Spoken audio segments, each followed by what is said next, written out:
É falta-te uma coisa. Falta-te uma coisa. Lucas capítulo 18, verso 23, 18 ao 23. Quem puder se colocar em pé em reverência à palavra de Deus, eu convido para nós lermos este texto. Lucas capítulo 18, verso 18 ao 23. Se você está sem Bíblia, vai aparecer no projetor o texto sagrado. Bom seria você acompanhar na Bíblia. Mas eu também concordo, a letra do projetor é maior, é mais fácil, é bem melhor. Mas a palavra de Deus nos fala assim. Lucas capítulo 18, verso 18. Quem está comigo diz um amém. E perguntou-lhe um certo príncipe, dizendo: Bom mestre, que hei de fazer para herdar a vida eterna? Jesus lhe disse: Por que me chamas bom? Ninguém é bom senão um, que é Deus. Sabes os mandamentos? Não adulterarás, não matarás, não furtarás, não dirás falso testemunho, honra a teu pai e a tua mãe. E disse ele: Todas estas coisas tenho observado desde a minha mocidade. E quando Jesus ouviu isto, disse-lhe: Ainda te falta uma coisa, vende tudo quanto tens, reparte-o pelos pobres, e terás um tesouro no céu. Vem e segue-me. Mas, ouvindo ele isto, ficou muito triste, porque era muito rico. Pai, obrigado pela tua palavra. Fale aos nossos corações agora à noite, Pai. Obrigado pelo dia do Senhor, aonde podemos separar este dia, Pai, para estar na tua casa. Podemos lembrar, meu Deus, da ressurreição de Cristo e também da promessa da volta de Cristo, Pai. Oramos, meu Deus, agora, Pai, para que a tua palavra fale aos nossos corações, que as palavras ditas possam ser compreendidas e que venham ser totalmente usadas pelo teu Espírito Santo em nossas vidas. Damos total liberdade, Pai, ao teu Espírito. E oramos em nome do amado Filho Jesus Cristo. Amém? Amém. Pode se assentar? Aqui nós temos uma entrevista, podemos dizer. E o homem jovem que estava aqui entrevistando a Jesus, ele é conhecido por todos como o jovem rico. O jovem rico. Mateus o chama de jovem. Já Marcos o chama de um homem que se ajoelhou. Por ser um homem que se ajoelhou, se entende que era um homem novo para poder se ajoelhar e tivesse humildade. Não que os velhos não tenham, mas é mais fácil para um jovem, um homem novo, do que para um religioso na época, rico, fazer isto. Lucas o chama de príncipe. Mas ambos os textos, Mateus, Marcos e Lucas, deixam claro que este jovem rico, este homem, era uma pessoa que possuía muito dinheiro. O texto fala que era uma pessoa muito rica. Não é uma pessoa que tinha dinheiro, mas era uma pessoa muito rica. Algumas pessoas usam este texto para pregar a divindade de Jesus Cristo. Por quê? Porque Jesus disse para aquele jovem: Por que você me chama de bom? Só existe um bom, e bom mesmo é Deus. Algumas pessoas pensam que Jesus Cristo está falando sobre a bondade de Deus, está falando sobre a sua divindade, que ele e o Pai são a mesma pessoa. Só que isso seria para aquele jovem algo inteligível. Ele não conseguiria compreender isto. Não estava fazendo parte do assunto principal daquilo que Jesus está ensinando. O jovem não conseguiria tirar essa lição. Aquilo que Jesus está ensinando nesta passagem é algo prático e algo importante. E deixa eu dizer algo. Se você está lendo os evangelhos, Mateus, Marcos, Lucas e João, os ensinamentos de Jesus são algo prático e algo importante. São coisas práticas para as nossas vidas e coisas que possuem importância para as nossas vidas. Aquele jovem faz uma pergunta muito simples para Jesus Cristo. Uma pergunta comum e que é feita também nos nossos dias. Olha o versículo 18. E perguntou-lhe um certo príncipe, dizendo: bom mestre, que hei de fazer para herdar a vida eterna? A pergunta daquele jovem era simples: o que eu preciso fazer para ser salvo? O que eu preciso fazer para receber a vida eterna? Jesus escuta a pergunta.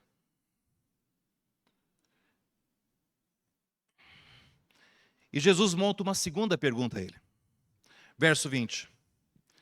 Jesus diz: sabe os mandamentos?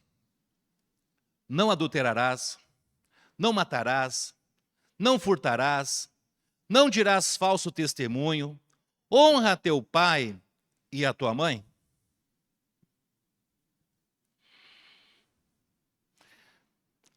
Aquele jovem rico vai demonstrar agora com a resposta quem ele era. Interessante, né? Uma resposta demonstra a essência de uma pessoa. A pergunta certa, irmão João, faz com que você descubra quem é a pessoa, o que ela tem dentro do coração dela. E ela então responde para Jesus, verso 21. E disse ele: todas estas coisas tenho observado desde a minha mocidade, desde quando eu era criança. Um dos defeitos do ser humano, que é bem comum deste jovem homem, é o valor excessivo a si mesmo. É achar que o eu é mais do que realmente é. É achar que temos mais importância, mais valor do que realmente temos.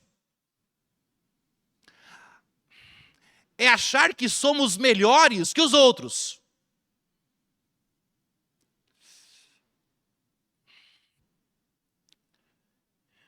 Aquele jovem, quando ele pensava sobre a vida eterna, quando ele pensava no céu, quando ele pensava nas coisas celestiais, ele pensava: olha, todas estas coisas precisam se encaixar em torno de mim. Não é eu que tenho que me encaixar em torno destas coisas. Porque eu sou bom. Eu sou muito bom. Eu tenho feito as coisas certas. Eu nunca matei. Eu nunca roubei, como em Brasília. Eu nunca xinguei sem um motivo claro. Eu sou bom. Assim aquele jovem se pensava. Assim aquele jovem pensava de si. Qual é a sua relação com Deus? Como a sua vida moral demonstra o seu relacionamento com Deus? Como você se contempla como pecador? Como você se vê como pecador? E como você contempla Deus como Salvador? Jesus diz algo àquele jovem. Verso 22. E quando Jesus ouviu isto, o que Jesus ouviu? Ele respondendo: eu cumpro todos os mandamentos desde quando eu era pequenininho. Eu sempre fui um filho obediente. Eu nunca matei, nunca roubei, nunca adulterei. Eu sou bom. Então Jesus diz algo a ele. E quando Jesus ouviu isso, disse-lhe: ainda te falta uma coisa. E aqui está o tema da mensagem. Falta-te uma coisa. Vende tudo quanto tens, reparte os pobres, e terás um tesouro no céu. Vem e segue-me. O que Jesus disse àquele jovem, Jesus está dizendo aqui esta noite, para jovens, para adultos, para terceira idade, para melhor idade, para pobres, para ricos, para todos nós. Falta-te uma coisa. E o que faltava àquele jovem, Jesus subdivide esta uma coisa. E deixa eu usar algo como exemplo. Quando você vai no supermercado e compra uma dúzia de ovos, é uma unidade composta, não é? Uma dúzia de ovos. Você vai no supermercado, você compra um par de sapato. É uma unidade composta. Vem um par direito e um par esquerdo. Quase não saiu. É assim? Ok. Esta unidade é composta. E Jesus vai apresentar ela. E a primeira parte que Jesus fala é que esse jovem precisa ter um desapego das coisas deste mundo.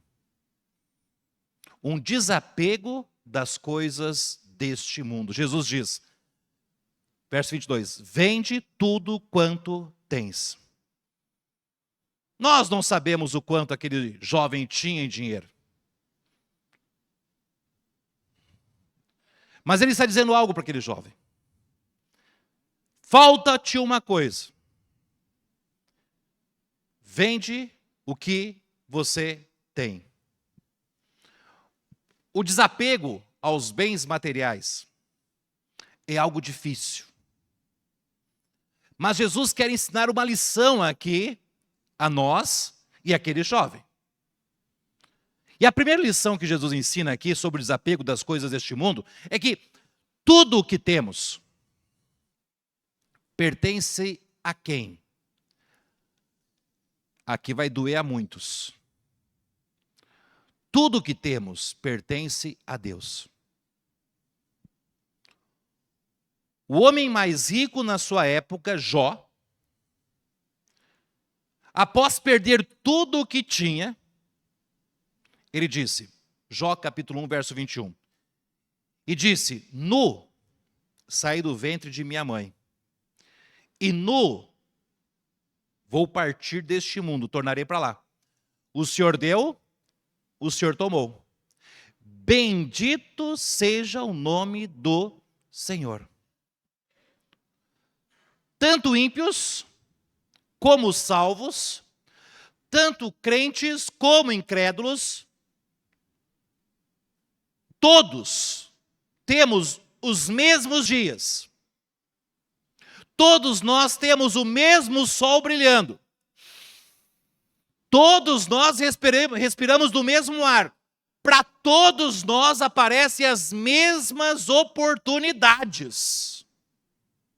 Deus dá as oportunidades a todos. No entanto, são poucos. Pouquíssimos. Muito poucos. Os que reconhecem que tudo o que possuímos é fruto da bondade de Deus. Nós temos uma água neste copo. A água deste copo, ela pode elevar a si mesma? Não. Não há nada que a água possa fazer para ter mais valor. E dependendo de onde ela veio, menos valor ela terá. Esses dias atrás, eu estava lá perto do rio Tietê. Se eu pegasse um copo de água do rio Tietê, menos valor teria. Alguém beberia? Não. Seus preconceituosos. Se fosse água da privada,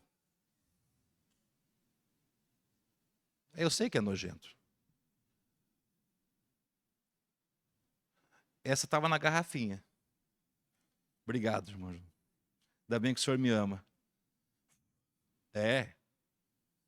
Imagina se quem pega a água está com raiva do pastor. Uau! A água não pode elevar o seu valor. Nós não podemos elevar o nosso valor. pelas coisas que fazemos, mas sim pela essência daquilo que somos. É aquilo que somos, não o que fazemos, que faz-nos melhores diante de Deus. Diante de Deus.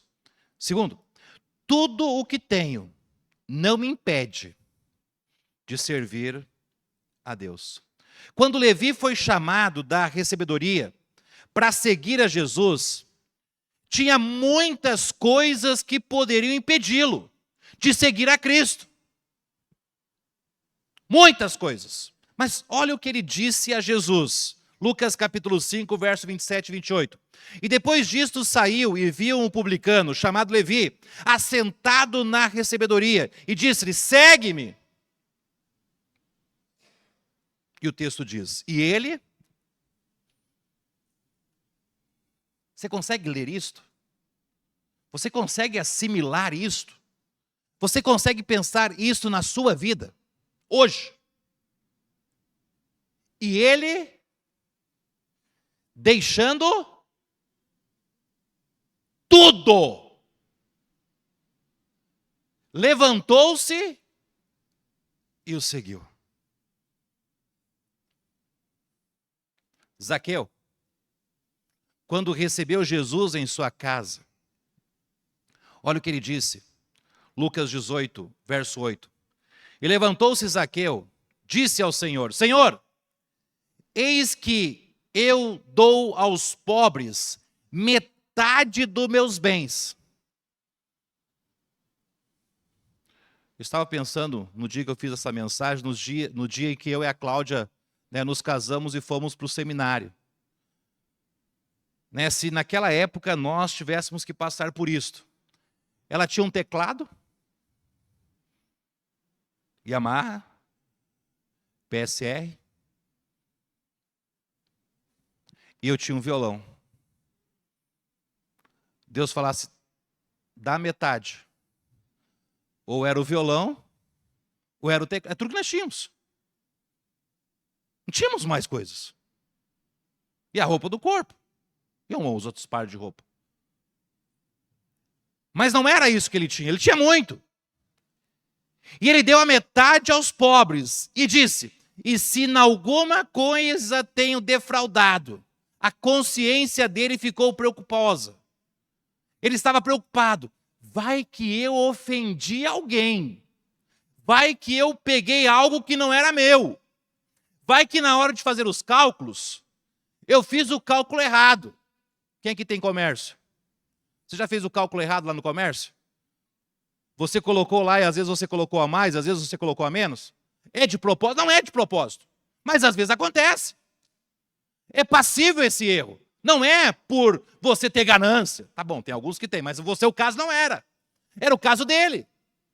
Vai que aconteceu. Eu estou disposto a fazer o quê? O texto diz: eu estou disposto a restituir quadruplicado. Eu pago a diferença mais 4, vezes 4. Os bens destes homens serviram para serem usados a serviço do mestre. Pois tudo o que nós possuímos foi dado a nós por Deus. E deve ser usado para a honra e para a glória de Deus. Amém ou não?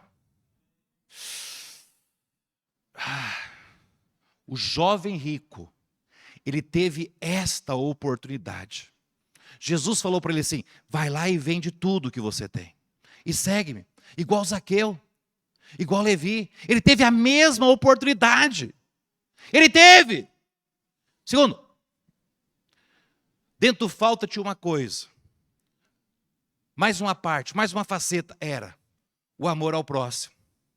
Jesus disse: vende o que você tem e reparte-o pelos pobres. Jesus não disse: dá para os meus discípulos. Tadinhos dos meus discípulos, né? Dê para os meus discípulos. Não! Jesus não disse: olha, dê para o meu ministério, para que eu possa pregar mais para a obra de Deus. Não, não, não, não, não. Jesus já tinha pessoas que estavam lhe ajudando no ministério. Lucas capítulo 8, verso 2 e 3, nos fala sobre essas pessoas. E algumas mulheres que haviam sido curadas de espíritos malignos e de enfermidades, Maria chamada Madalena, da qual saíram 7 demônios, e Joana, mulher de Cusa, procurador de Herodes, e Susana, e muitas outras que o serviam com seus bens. Não, Jesus não falou assim, olha, vende e dá para o meu ministério. Não, não, não. Vende, jovem rico, e ajuda os pobres. E é interessante, amados, que embora virou uma política, mas Jesus nos ensinou que sempre iriam existir os pobres. João capítulo 12, verso 8. Porque os pobres sempre os tende convosco, mas a mim nem sempre me tendes. Sempre vai existir pessoas pobres. Não é pessoas com pouco dinheiro, não. Eu estou falando de pessoas pobres. Existem políticas públicas para acabar com a pobreza. Ou para granjear votos. O fato é que nunca deixou de existir pobres. Existem países ricos. Exemplo, os Estados Unidos, França, Itália e muitos outros. E mesmo nesses países existem pessoas pobres. Jesus não estava tentando acabar com a pobreza. Mas Jesus estava ensinando lições. E uma delas é que é mais bem-aventurada coisa é dar do que receber. Atos capítulo 20, verso 35 diz, e tenho-os mostrado em tudo, trabalhando assim, é necessário auxiliar os enfermos e recordar as palavras do Senhor Jesus que disse, mais bem-aventurada coisa é dar do que receber. Não há nada de errado em receber. Mas a expressão mais bem-aventurado está ligada ao quê? A receber ou a dar? A dar. A dar. Eu sei que eu estou correndo contra o tempo, mas um tempo atrás, o senhor que faz os banners para nós estávamos juntos e passou um senhorzinho. E ele disse assim, paga um salgado para mim? Eu disse, pago. E o dono da empresa falou assim, eu também quero. Eu disse, eu pago. Não, estava brincando, pastor. Não, agora eu vou pagar. E eu disse para ele, porque a Bíblia ensina, mais bem-aventurada coisa é dar do que receber.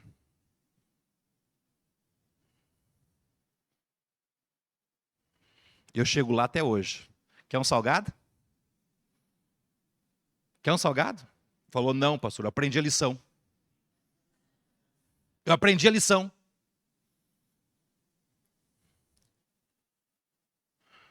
Não há nada de errado em receber. Mas a bem-aventurança é poder dar. Porque se você está podendo dar, é porque Deus tem suprido com sobra. Que Deus supra com sobra, para que nós possamos sempre poder ajudar quem precisa. Grave essa frase, quem precisa. O jovem poderia aprender essa lição. O jovem estava aprendendo de Jesus, vende tudo, dá para os pobres. Ele poderia ter aprendido essa lição. E aqui nós aprendemos que o amor ao dinheiro é a raiz de todas as espécies de males. 1 Timóteo 5,10 diz, porque o amor ao dinheiro é a raiz de todos os males.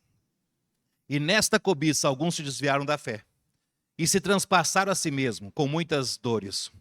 O problema não é o dinheiro, mas o amor ao dinheiro. E este amor ao dinheiro é que traz o perigo. Que traz o perigo. Eu conheço muitos casais que perderam os filhos porque o esposo dizia: eu preciso trabalhar para sustentar a casa. E os filhos cresceram. E hoje eles dizem: pastor, o que aconteceu? Eu disse: você se preocupou em dar o sustento e esqueceu de cuidar dos seus filhos.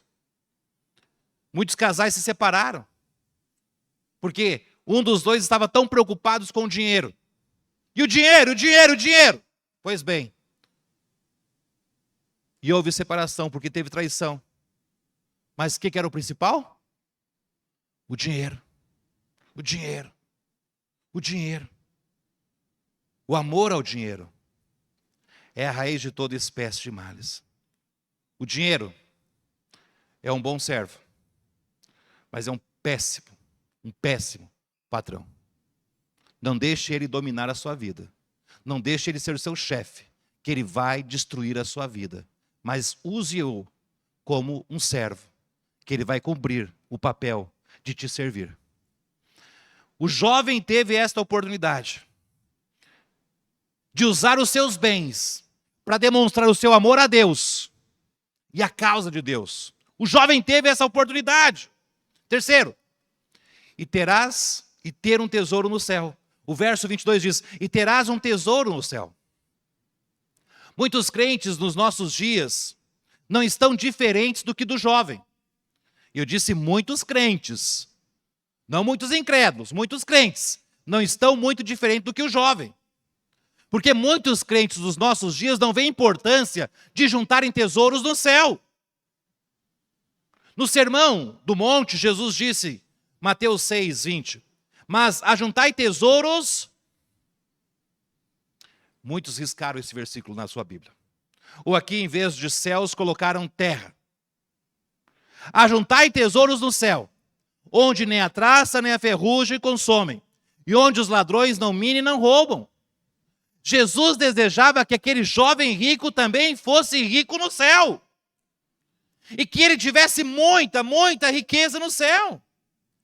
E a lição que Jesus nos ensina aqui é que nós podemos juntar amigos que vão nos receber nos céus, com os tesouros deste mundo. Como? Como isso é possível? Lucas 16, 9. E eu vos digo, fazei para vós amigos das riquezas injustas, para que, quando vos faltarem, vos recebam eles nos tabernáculos eternos. Jesus está nos ensinando que nós podemos, com os recursos deste mundo, com os reais, nós podemos usar esta riqueza da injustiça, o dinheiro deste mundo, para que pessoas possam conhecer Jesus Cristo como Salvador. E estas pessoas possam ser salvas. E estas pessoas vão chegar no céu. E eu não sei como, mas elas saberão quem foram as pessoas que investiram para que elas pudessem ser salvas. Não sei como, mas elas lá no céu vão ficar sabendo. E quando estas pessoas que investiram para que elas pudessem ser salvas vão chegar no céu, elas vão receber essas pessoas. É o que o texto está dizendo. Nós podemos juntar tesouros no céu. E nós podemos ser amigos no céu, com as riquezas da injustiça deste mundo.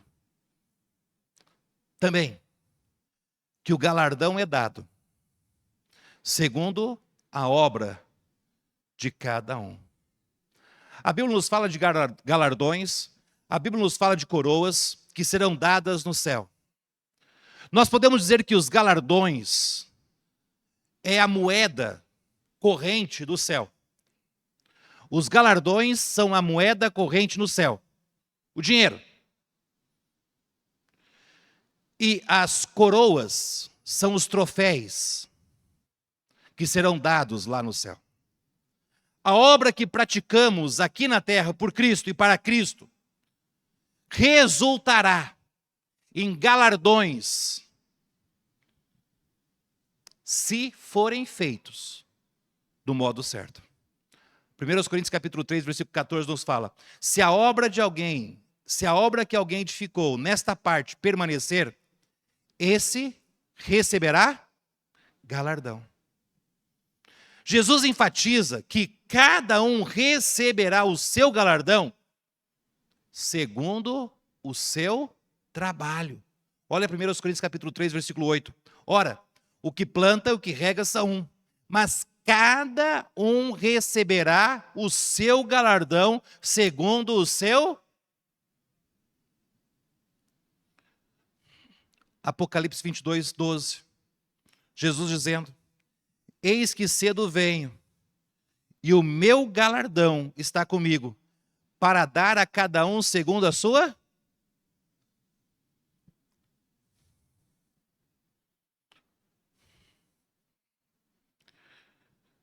Esses dias, teve um jogador de futebol chamado Vinícius Júnior.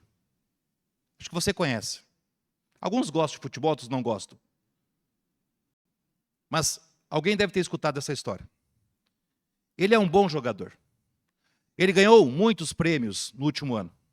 Mas teve um prêmio que ele não ganhou. Mas por que ele ganhou prêmios? Ele jogou tão bem como o Gabigol? Quem jogou melhor? Ele. Ele jogou melhor que o atacante do Grêmio? Eu acho que não. Mas o atacante do Grêmio não ganhou prêmio nenhum. Nem campeonato, só não foi rebaixado. Então, eu acho que não dá para competir. Por que ele ganhou os prêmios? Por que ele foi reconhecido? Por que as pessoas, Lucas, acharam injusto ele não ganhar o prêmio?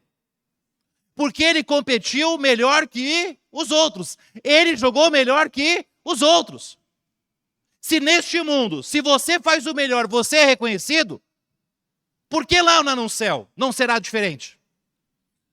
Cada um vai receber de acordo com o seu trabalho, de acordo com a sua obra. Deus quer dar galardões a nós. Deus quer que nós sejamos ricos no céu. Deus quer nos premiar. Só que muitos estão como aquele jovem, sem se preocupar, sem ver importância. Ok, tá bom. Você pode ser um jogador de futebol, dos campinhos de terra, como o irmão Reginaldo jogava muito tempo atrás, que saía todo sujo para a irmã Valdete limpar os calções e a bermuda dele, e o meião. João Carlos não está aqui hoje, mas era do mesmo jeito, Felipe. Era. Profissionais de terrão, Samuel? Profissionais de terrão. Pode ser mais. Você pode ser mais. O jovem rico poderia ser mais. Mas Jesus fala para ele, falta-te uma coisa. E eu estou terminando, quarta. Seguir a Jesus. Faltava seguir a Jesus. Jesus termina dizendo para aquele jovem,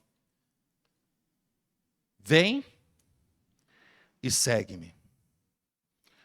O jovem rico, ele poderia ser como o apóstolo João. Ele poderia ser como o discípulo amado. Estar ao lado de Jesus, como o discípulo amado. Ter o evangelho segundo o jovem rico. Poderia. Quem sabe ele poderia ser como o Pedrão. Tá bom, sem a espada, mas poderia ser como o Pedro. Eu acho que Pedro só errou a espada porque era para acertar o galo. Tá, eu não tenho tempo para contar essa piada, vou contar outra vez. Mas, diz que ele era goiano, daí ia fazer um arroz com galinhada. Daí faltou o piqui. Tá, depois eu conto. Vamos para cá. Podia ser como Pedro. Podia ser como Tomé. O jovem rico poderia ser como Tomé. Jesus não colocou empecilho algum diante dele. O que Jesus pediu para ele, pediu para os outros, ou não pediu? Foi as mesmas coisas, deixa tudo e segue-me.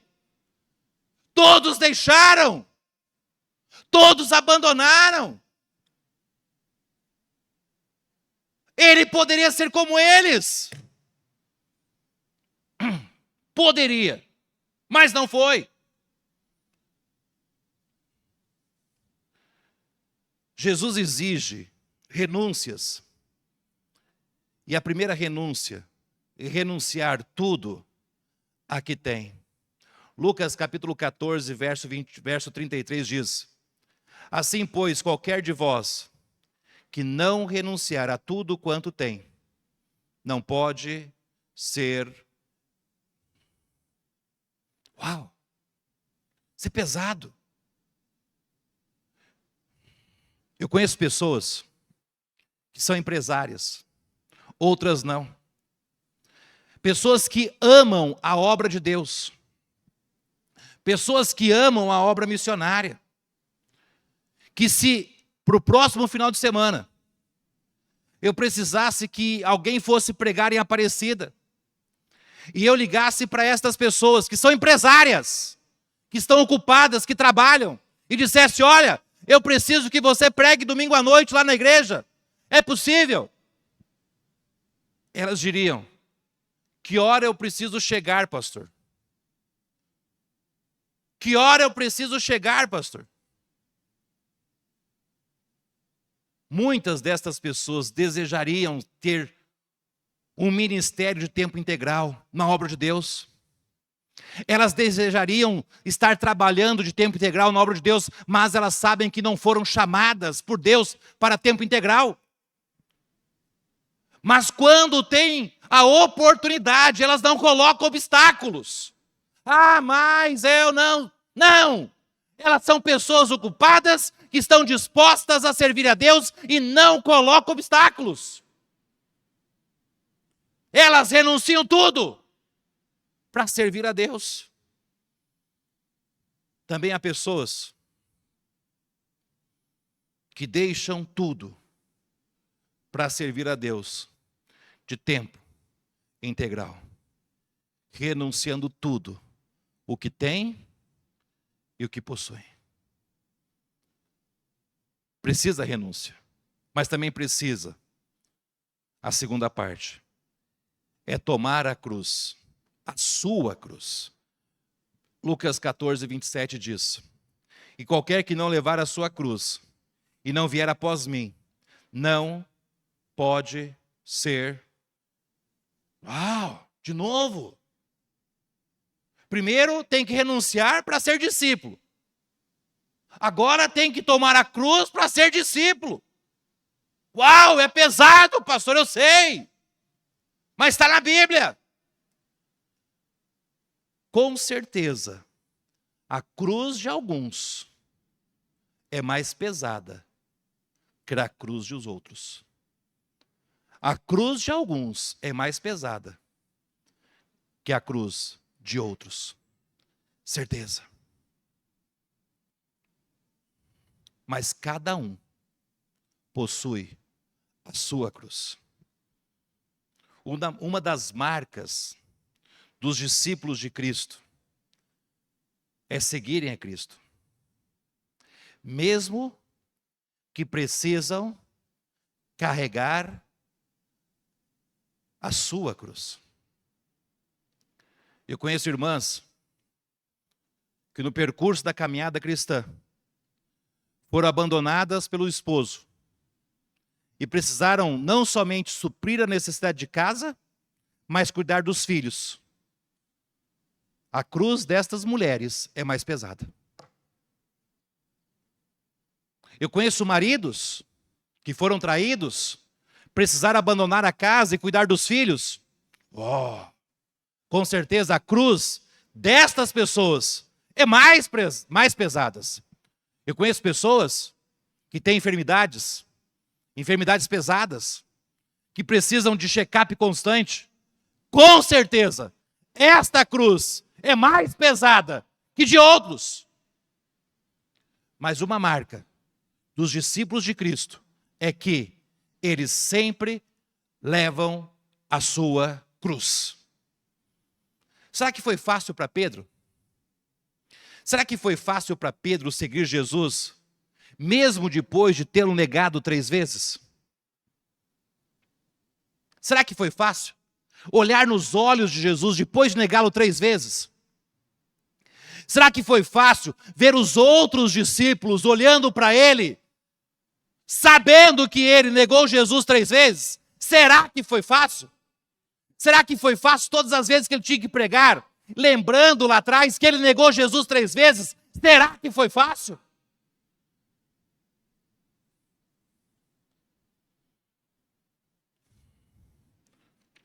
Mas uma coisa eu sei, ele carregou a sua cruz. O jovem rico teve a oportunidade, a mesma oportunidade que todos os outros tiveram. Os verdadeiros discípulos não têm apego às coisas deste mundo. Os verdadeiros discípulos amam ao seu próximo.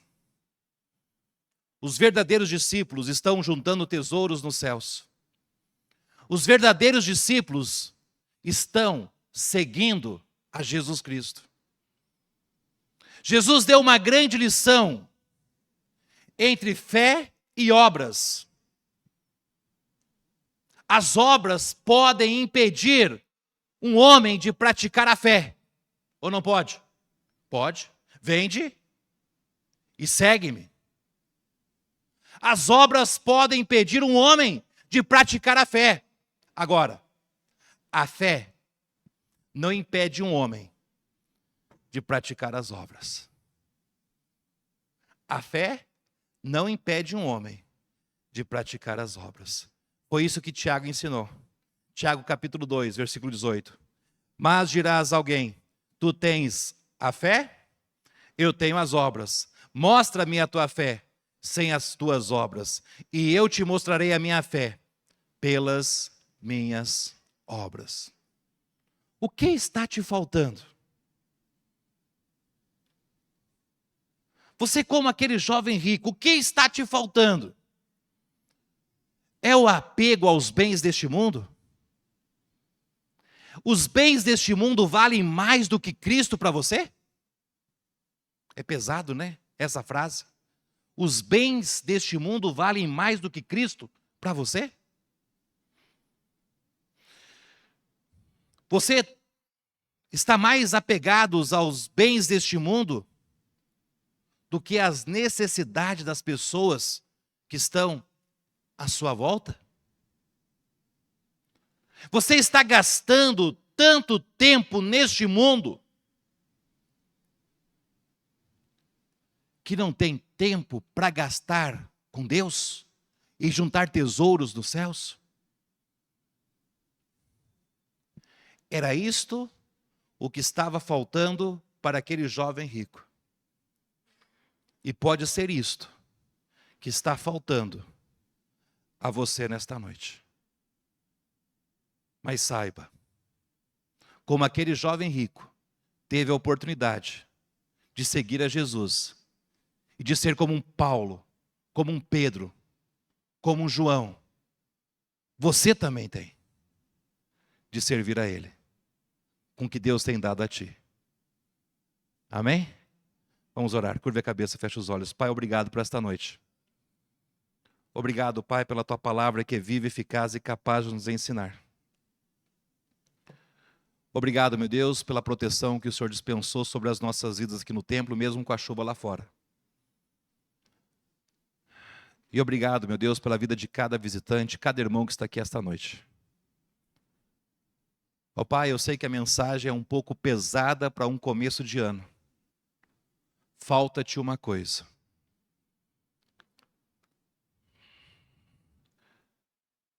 Mas desde o tempo que eu soube que eu poderia ser um dos pregadores que estaria aqui esta noite, eu senti que o Senhor desejava que eu falasse isso ao teu povo. Eu era o plano B. Mas o Senhor me trouxe aqui esta noite, porque o Senhor tem algo a fazer. Ó Pai, eu não sei o que está faltando na vida de cada um dos nossos irmãos, mas eu sei que cada irmão sabe, bem como o Senhor também sabe. Pai, não sei se há pessoas em nosso meio que ainda não receberam Jesus como Salvador, mas pode ter pessoas que ainda não são salvas. Com as cabeças curvadas, com os olhos fechados,